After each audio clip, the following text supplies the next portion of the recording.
Hello there.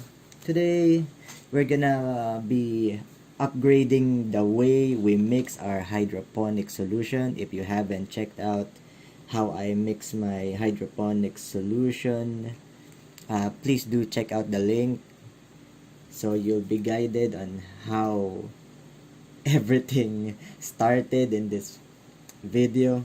So the upgrade that we'll be going to do is we're gonna be measuring by weight. I have purchased a cheap weighing scale.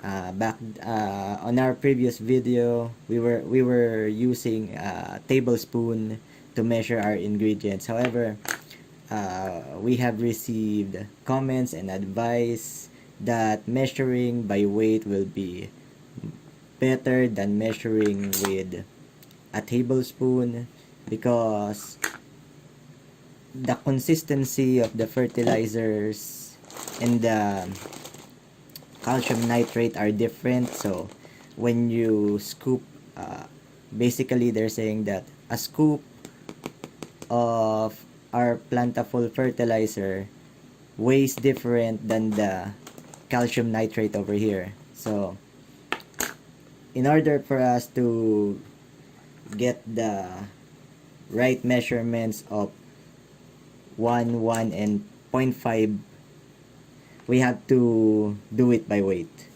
So we'll do it now. But first, we're gonna open our weighing scale. This is a digital scale, and we will want to set it to the units of grams. Here you go. Grams is 0.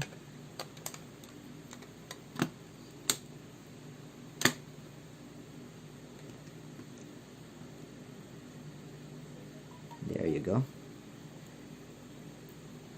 Don't worry, I'll be focusing the camera whenever I make a measurement.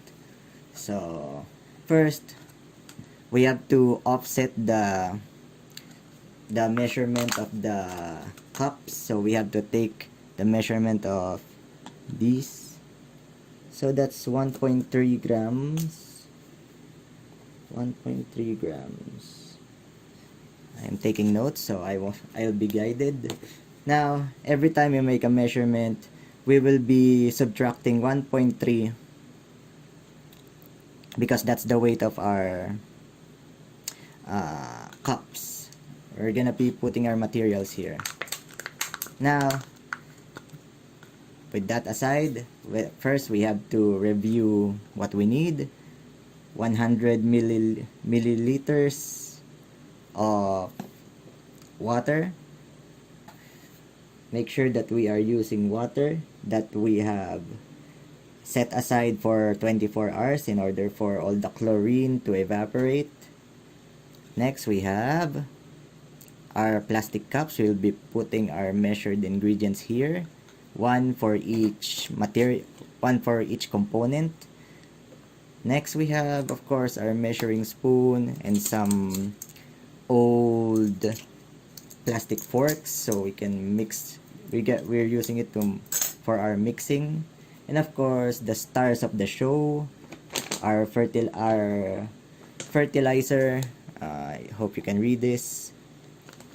And make sure you're taking notes of the numbers. It's 51545 over there.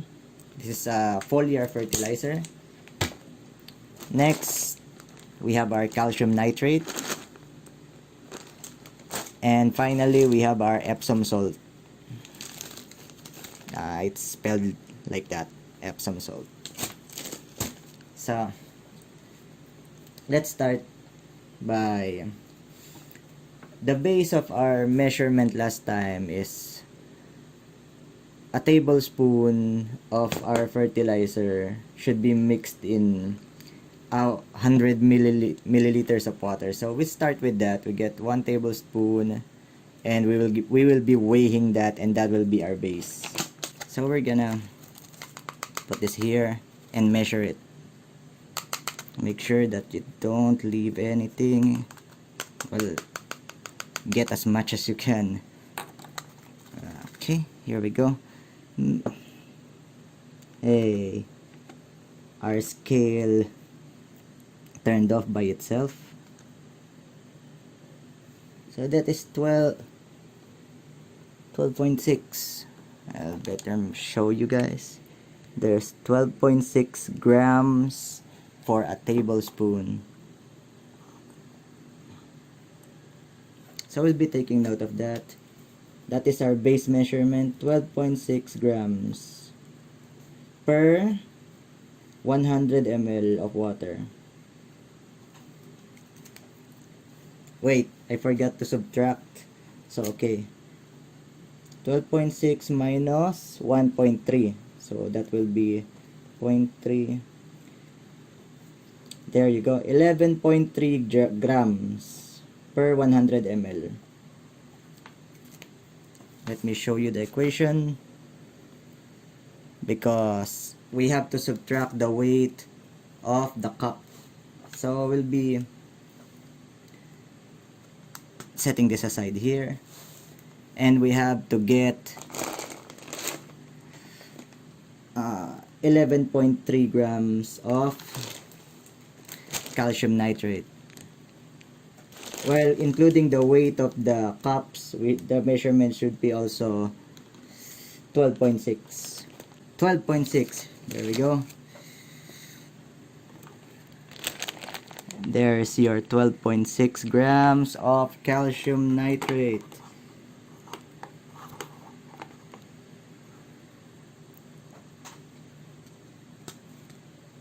Let me show you here. See, the fertilizer looks more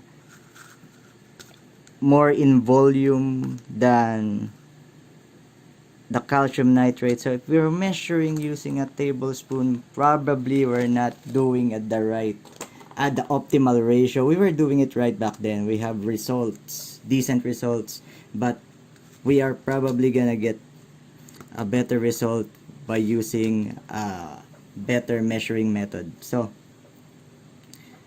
next, we need half of that for our Epsom salt. So half of the 11.3. So we need 5.6 or 5.7. We have to round that up to a single digit. So 5.7 grams of 5.7 grams of Epsom salt. However, we need to augment the weight by adding the weight of the cup. So 5.65 plus 1.3. So we're going for 6.95 grams. That's the combined weight of the cup and the Epsom salt.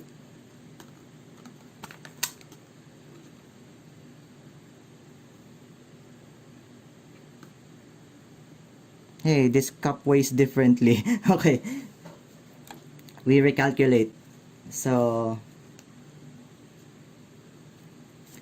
we'll have to recalculate because the scale says this cup is 1.1 grams. Apparently, they do not weigh the same.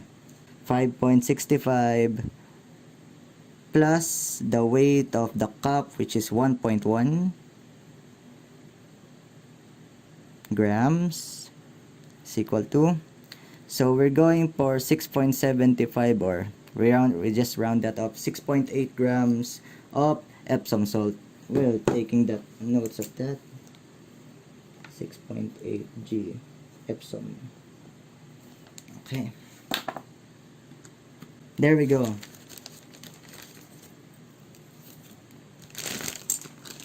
Again, we have to show you guys.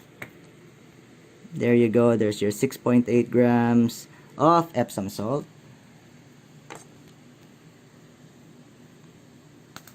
And now we are ready to mix. We'll be making space here on the table. Turn off our weighing scale. And put forward our A and B cups filled with 100 milliliters of water each. Can you see this? I hope you can. Okay, so first in the mix, in A will be the combination of our fertilizer and our Epsom salt. Let's put this side by side here. And in B, we have our calcium nitrate. So since this dissolves slower, we put this first in B. Give it a stir, thorough mixing, let the spiraling begin. Then we put our fertilizer in A.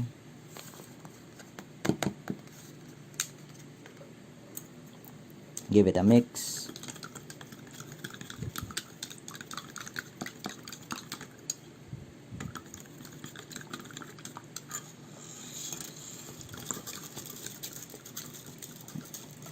We need patience and wait for them to dissolve.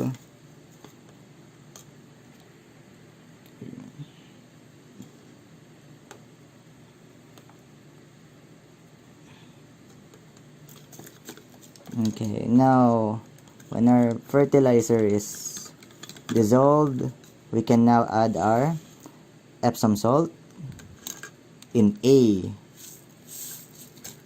There you go. So remember guys, in A, in mixture A, is the combination of our fertilizer and Epsom salt. See, it changed color already. And in B, this is a solo dissolved calcium nitrate.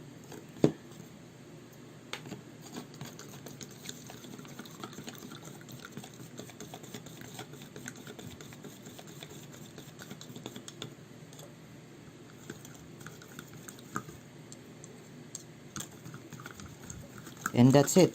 We're done. Once they are fully dissolved, they are ready to be used. Okay, instead of using pak choy, I figured I'll just use romaine. These are 4 days after transfer, running at 800 ppm each and 6.3 or to 6.5 pH. And we will be observing them for a week and how will they grow when using our new mixing method.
And here we are, past day, I think 21, 22, or 23.